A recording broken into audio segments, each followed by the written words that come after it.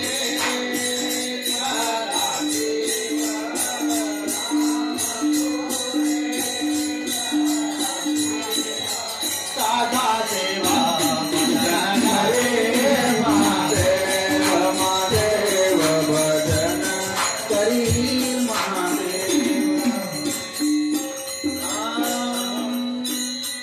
आगे देवा ये पाए, योगे देवा ये पाए, से दूजे नाई, से दूजे नाई, नाम पूजे राम पूजे दादा देवा भजन करे महादेव, श्री राम जय राम भजन करे महादेव, जय राम भजन करे महादेव, श्री राम जय राम भजन करे महादेव। दोगे देवा एक पाए, दोगे देवा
सर्वा घाटी तो व्यापका सर्वा घाटी तो व्यापका राम पूजी सदा सेवा राम पूजी सदा सेवा भजन करे महादेवा श्री राम जय राम भजन करे महादेवा श्री राम जय राम भजन करे महादेवा राम पुणे सदा शिवा राम पुणे सदा शिवा सदा शिवा भजन करे महादेवा महादेवा भजन करे महादेवा श्री राम जय राम भजन करे महादेवा महादेवा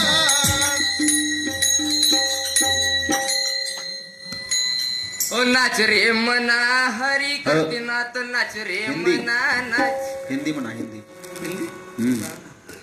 हिंदी बोलो। शिव कथा हिंदी में चल रही, मराठी में भजन नहीं।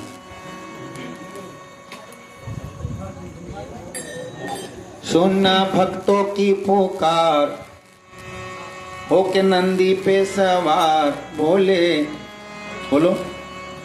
सुन भक्तों की पुकार होके नंदी पे सवार काशी नगरी से आया आया भोलेनाथ काशी नगरी से आया आया भोलेनाथ काशी नगरी से आया आया भोलेनाथ। सुना भक्तों की पुकार होके नंदी पे सवार सुना भक्तों की पुकार होके नंदी पे सवार काशी नगरी से आया आया भोलेनाथ काशी नगरी से आया आया भोलेनाथ। सुना भक्तों की पुकार आया नंदी पे सवार सुना भक्तों की पुकार आया नंदी पे सवार काशी नगरी से आया आया भोलेनाथ काशी नगरी से आया आया भोलेनाथ।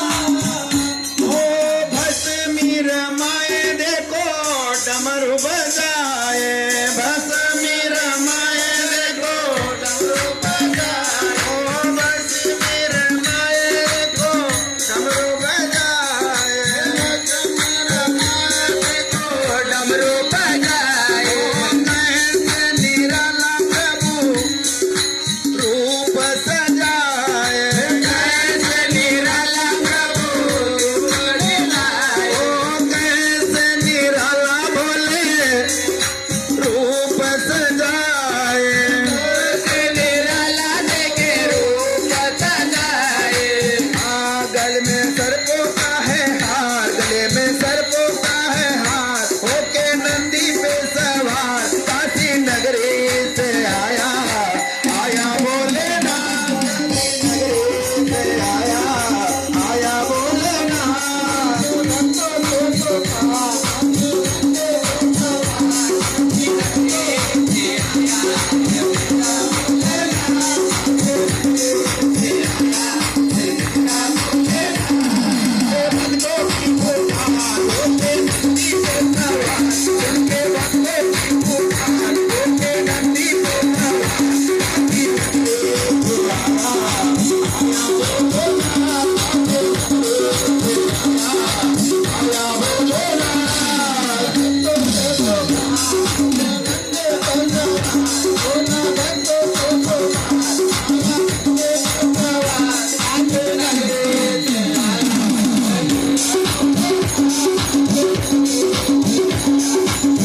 नगरी से आए आए भोलेनाथ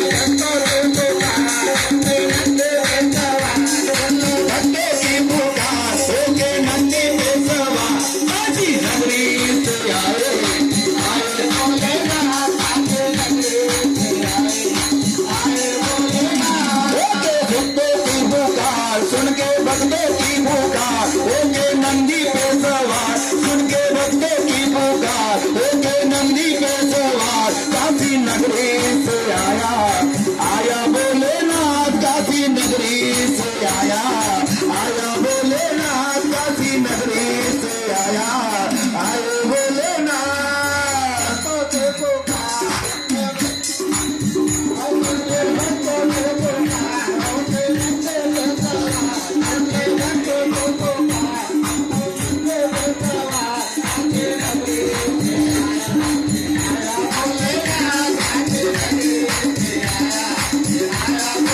हर हर महादेव। आरती करेंगे, भजन करेंगे, करा एक भजन।